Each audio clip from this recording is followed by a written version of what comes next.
This bulletin proudly brought to you in association with Alex Campbell's Menswear.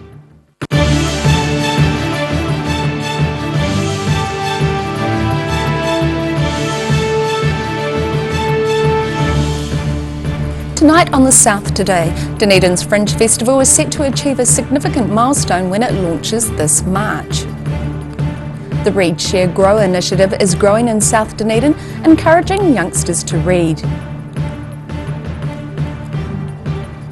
And horses are being used as therapy animals in South Otago to help at-risk youth.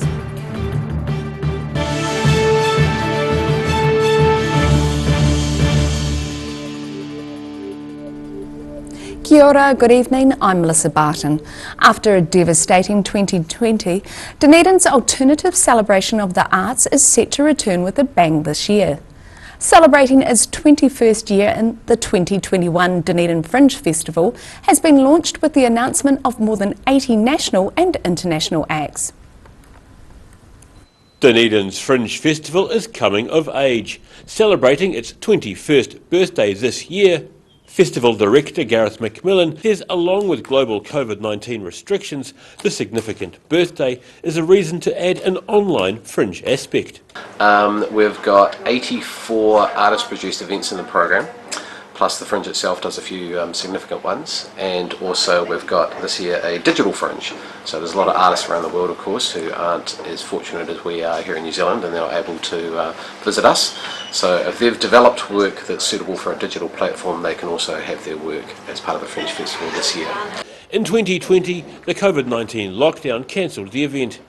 McMillan says after the disappointment of cancelling last year, the team spent much of 2020 nurturing the city's creative community, ready for this year's shows. The creative sector was pretty heavily impacted by the events of last year, so we just tried to encourage them and supported them through some funding opportunities and new platforms, and we've revamped our Fringe production quite substantially to try and provide better support, and obviously just be conscious that it's a different world that we're living in these days, so we did need to make some changes to adjust for that. This year's performances are set to include comedy, moving images and community events, as well as music, including Dunedin's Stroke, seen here in rehearsal. McMillan says with global travel and COVID quarantine issues, many of the performers are New Zealanders, but there are a few exceptions.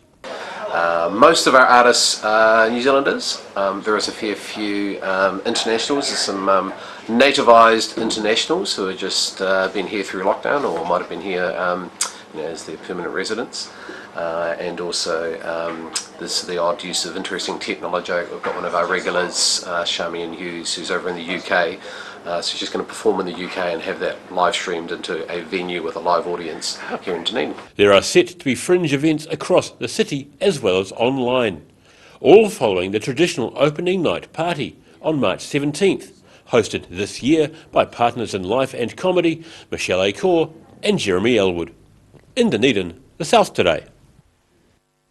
The hill climb event in this year's Burt Munro Challenge has been cancelled due to bad weather.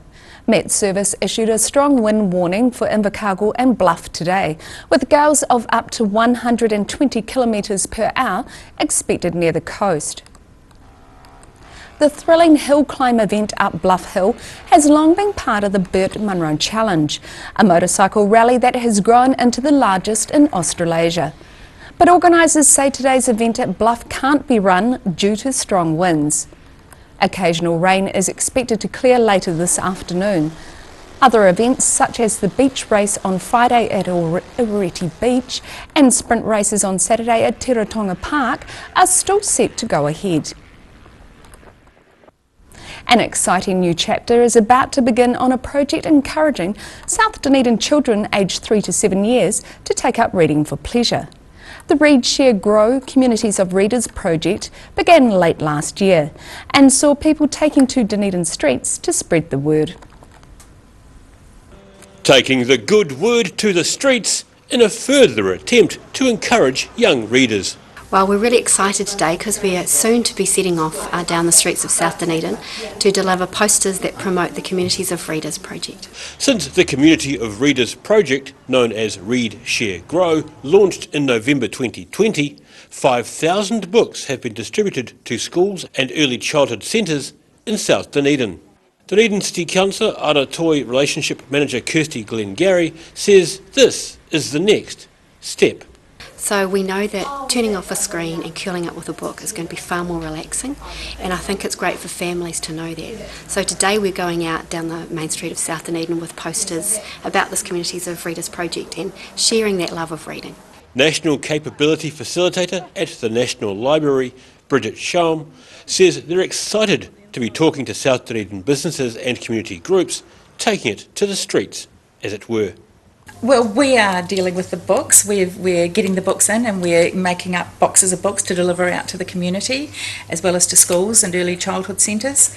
We are connecting with as many groups as possible in the community so that we can get the books to the kids. The Read, Share, Grow project is part of the National Library's Communities of Readers program, with 4 different communities across New Zealand supporting and encouraging young people to read for pleasure.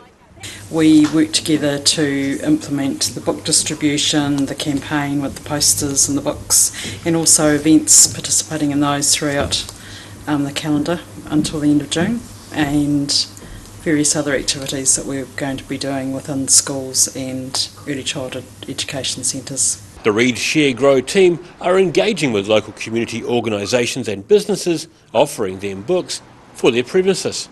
The project is a partnership between a host of organisations, including the National Library, the Ministry of Education, the DCC and others. In Dunedin, the South Today. Potentially toxic algae has been found in Tomahawk Lagoon, and people should keep themselves and their pets out of the water. The Otago Regional Council says results from the weekly samples taken at the lagoon show high levels of potentially toxic cyanobacteria. The algae can produce toxins which may cause serious illness in people and animals. The ORC says potentially toxic algae occurred naturally.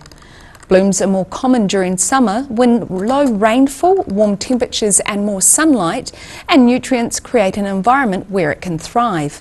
It's not possible to predict how long the algae will take to recede. 3 miniature horses are set to join a herd of therapy animals in South Otago. The trio are from Balclutha-based Equine Life Schools Academy and are said to be the right size to help many people. The trio of Pepe, Luca and Peanut are set to walk on into the lives of adults and children needing a helping hand with life skills. So for at-risk children, sometimes communication can be really hard. We've had a number of children come in from places like, say, Dunedin as an example, and just doing a session with the horses really helps them to articulate their feelings. It reflects to them perhaps areas in their behaviour where they may want to improve. Anton van Skalkwik says he and his wife set up the Equine Life Skills Academy in 2018 and has been involved with riding for the disabled since 2013. He says this is a natural progression. We saw the major effect and impact horses had on our disabled riders, and also wanted to have a program where we could include other able-bodied riders, as well as something for adults and people that may benefit from interacting with horses, especially in the area of life skills. Animal-assisted therapy has been shown to promote emotional well-being, and contact with gentle animals provides comfort while helping people to be happier. Hester Labouchet owns the trio of well-pampered ponies and says being with well-natured miniature horses can help children to not be scared of larger animals. It's such a good therapy for everybody to be around, and especially little children. A lot of children these days are scared of animals, and they just love the little ponies. Anton's daughter, Tiana van Skalkwik, is part of the team and says it's her life mission to help people gain life skills, and these smaller horses can help many people. These ponies are being used for kids as they're a lot smaller and more relatable to the children rather than big horses. They're less intimidating and the kids find them quite interesting and very cute. While the team can host people at their facility, the miniature horses can also be used for community programs. The Equine Life Skills Academy team says the outreach program is a great idea because horses are fantastic therapy animals. In Kaitangata, the South Today. Still to come on the South Today, sporting enthusiasts in Queenstown are set to receive the benefits of a new artificial pitch, and a Dunedin couple who recently renovated their house have some sage advice for people considering home improvements. So catch this and more after the break.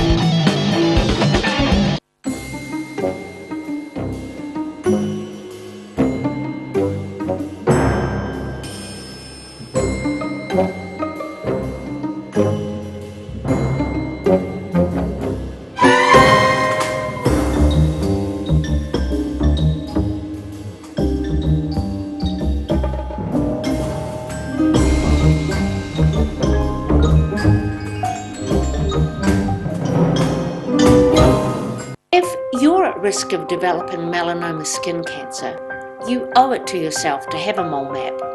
Mole map is coming to your area. Phone today to make an appointment. It could save your life.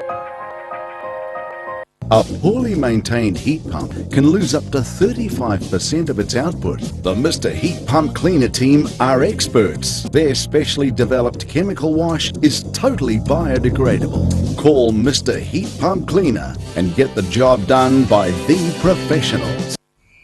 Ah, TV, our favourite babysitter. But it can be tough keeping up with what our tamariki are watching. Luckily, the Broadcasting Standards Authority has made some smart changes to the classification labels. Ooh! Plus changes to the time of day certain rated shows will air and awesome new parental lock features, meaning your babysitter's job is safe. Find out more at safeviewing.co.nz.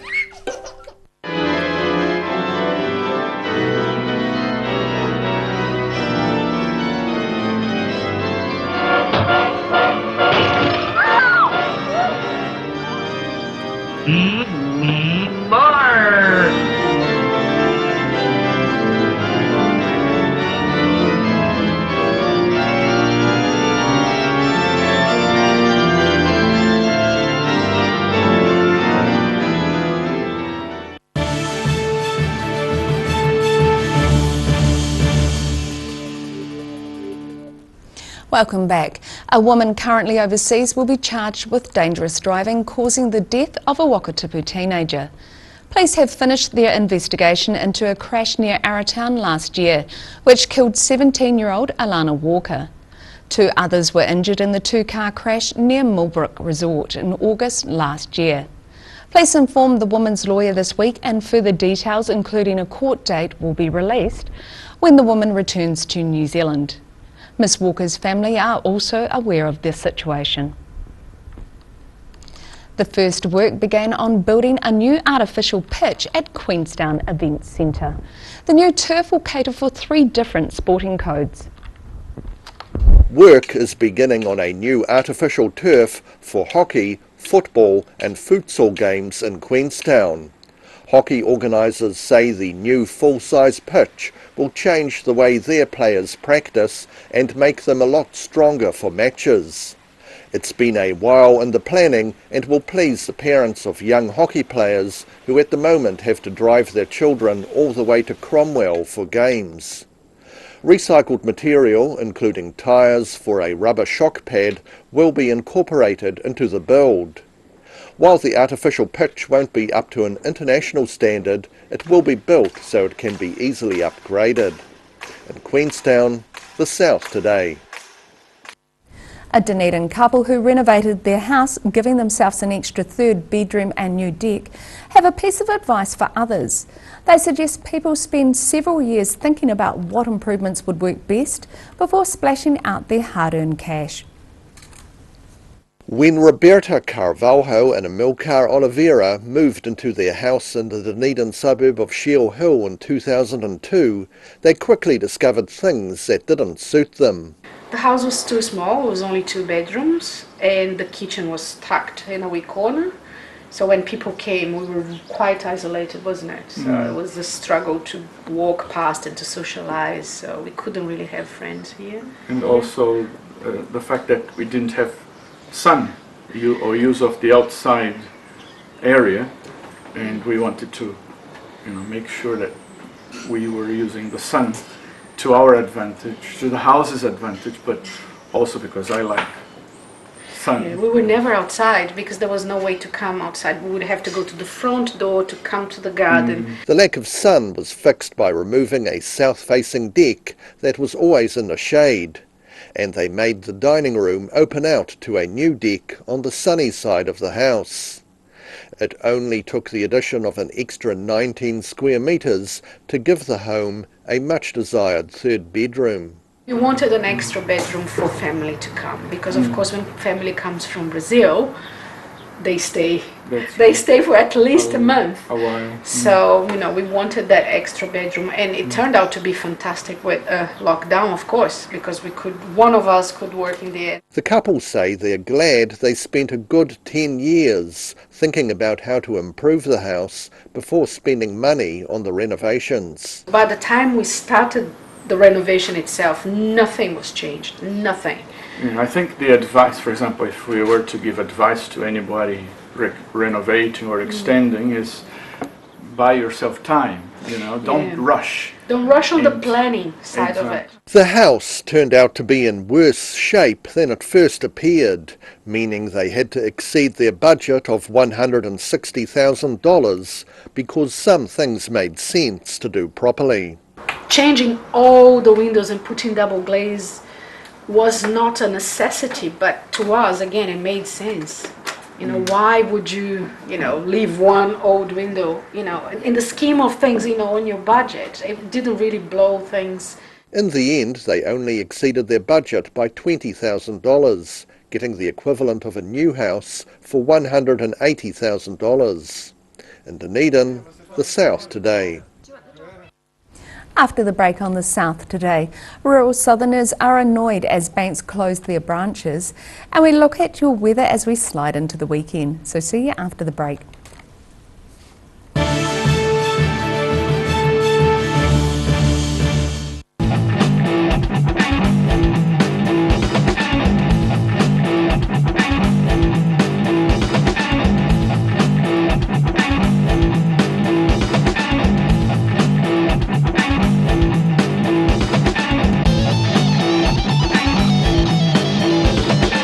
Welcome to Campbell Menswear. Our 3 stores have no shortage of stock. Check these out. We've got the Dunedin print t-shirts. Check out our zillions of short sleeve shirts. These are crackers. They iron themselves in the wash. Iron cheater they're called. And there's some really cool polo shirts. Look at all the bright colours. And of course there's no shortage of shorts. This is always one of our brightest corners. Our long sleeve fashion shirts. Jeans, casual trousers, dress trousers, you name it, we have you covered. Alex Campbell Menswear, it fits. So if you're shopping for your family or yourself, come and see Alex Campbell Menswear stores. We're full of stock. A poorly maintained heat pump can lose up to 35% of its output. The Mr. Heat Pump Cleaner team are experts. Their specially developed chemical wash is totally biodegradable. Call Mr. Heat Pump Cleaner and get the job done by the professionals. If you're at risk of developing melanoma skin cancer, you owe it to yourself to have a mole map. Mole map is coming to your area. Phone today to make an appointment. It could save your life.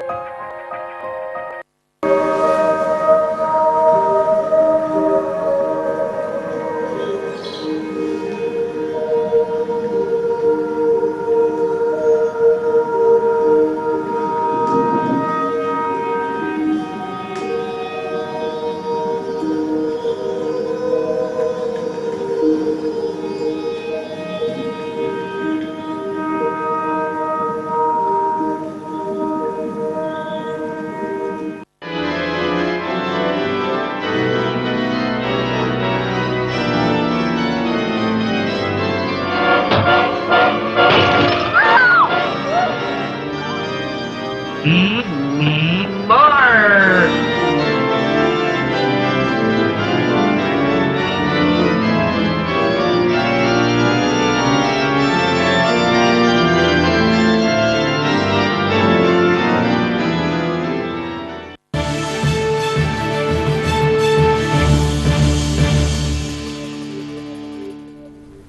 Thanks for staying with us.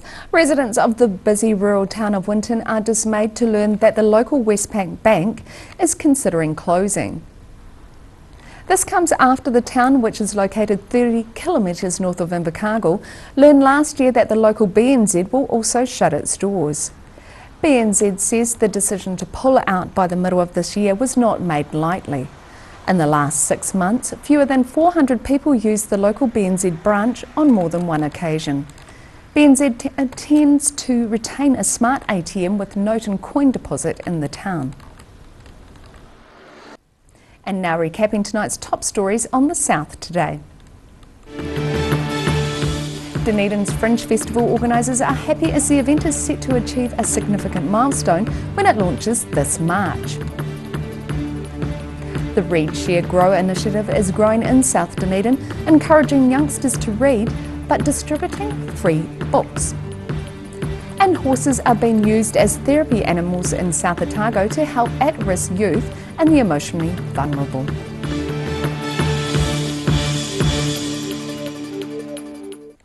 And now look at what's happening in tomorrow's ODT. Welcome, Craig Page. What have you got for us? No surprise, but more on the issue with Wakawaiti and Karatane water. Lead problems there. The council announcing this afternoon that they're planning to replace the old cast iron pipes with lead joints as soon as possible, starting pretty much today, ramping up over the next 2 weeks at a cost of $6 million. Haven't been able to identify the source of the spike in levels of lead levels in the water as yet, but work's carrying on that. The water in the reservoir is going to be drained early next week, and they're going to replace some lead pipes there as well and test the sediment there. So yeah, they're doing as much as they can at the moment, trying to identify that source, and in the meantime they're continuing to provide water tankers for the area as well. So yeah, it'd be nice to get to the bottom of it at some stage. Yeah, well and truly, it's a bit concerning, yeah, to say the least. It is. Hey, we're in Gore this evening as well. We've down there, and that's lucky Sean McAvenue is down there. An important meeting about water controls. There's something like 350 farmers crammed into a wool shed in Waimumu to discuss this issue. They're seeking a rewrite of the Ministry for Environment's National Environmental Standards for fresh water, and that is hard to say. There's a lot there. It's sort of all about fresh water quality, but their concerns is it's tightening up on their existing consents and limiting what they're able to do on their farms with the water. So they're not very happy about it, as you can imagine. There's talks again about protests with tractors, all that sort of thing. So meeting's likely to get heated this evening. We'll have full coverage of that this evening and on our website as well throughout the evening. Lovely story on our Inside Out pages about Tapanui winning the rights to hold the Ranfurly Shield of Rose competitions. It's the South Island Ranfurly Shield Rose. There's only 20 members down there, but they've fought pretty hard to win the rights to host it, and they're going to be doing that at the end of the month. Lots of hard work gone in by locals, so it's going to be a good weekend down there. And it will smell good too. It will. And just quickly, a sports lift out, coast to coast this weekend. That's always a big event. Lots of locals involved. Focus tomorrow on Wanaka is Dougal Allen, who's one of the favourites for the longest day starting Saturday. Finished second last year, hoping to go one better, so nice read. I've always wanted to do that, but just never got around to training. No, plenty of time next year, maybe. Plenty of time, I know. And now it's time for a look at the weather. Tonight's weather proudly brought to you by Mole Map. Starting with today's southern view, looking across rooftops near the former Cadbury building. Looking at the situation, it's going to become milder from tomorrow and throughout the weekend as airflow switches to the north.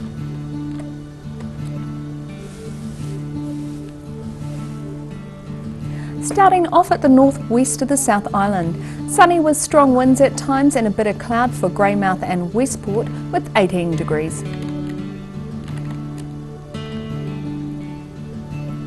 Moving to the northeast, it's also sunshine coupled with strong winds with 21 degrees in Nelson and 20 in Blenheim.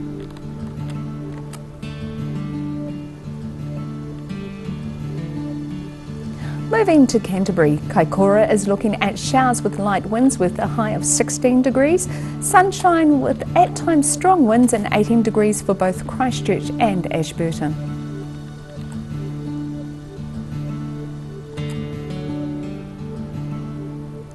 And to the southern towns.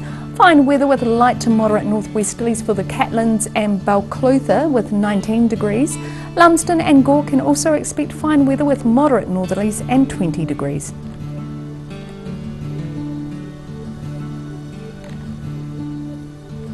Moving to central, light winds and fine weather for most of the area with 22 degrees in Queenstown, 23 in Wanaka and 24 in Alexandra. Te Anau is set for moderate northerlies, some cloud and 19 degrees.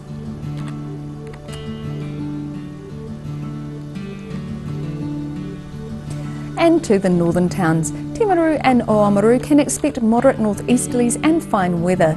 Timaru hits 21 degrees and 20 degrees for Oamaru.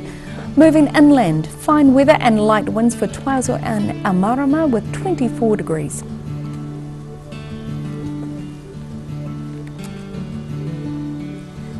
In Dunedin, some cloud tonight with a low of 9. It's fine tomorrow with sunny periods and some cloud. Cool southwesterlies begin to die out, tending to become northeasterly later. A high of 18 and a low of 6.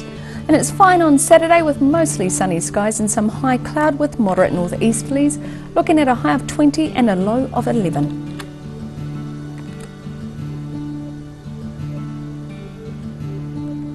And in Invercargill, cloudy tonight with southwesterlies and a low of 8. Fine tomorrow with sunny periods and some cloud, the cloud increasing later in the day with moderate northwesterlies becoming a bit milder. A high of 19 and a low of 9. Mostly cloudy on Saturday with fresh west to northwesterly winds, a high of 22 and a low of 11.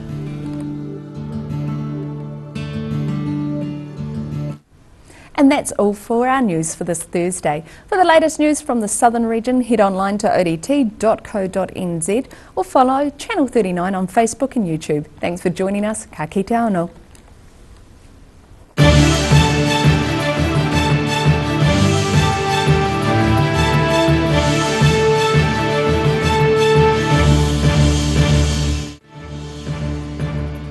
This bulletin proudly brought to you in association with Alex Campbell's Menswear. Supporting local content so you can see more of New Zealand on air.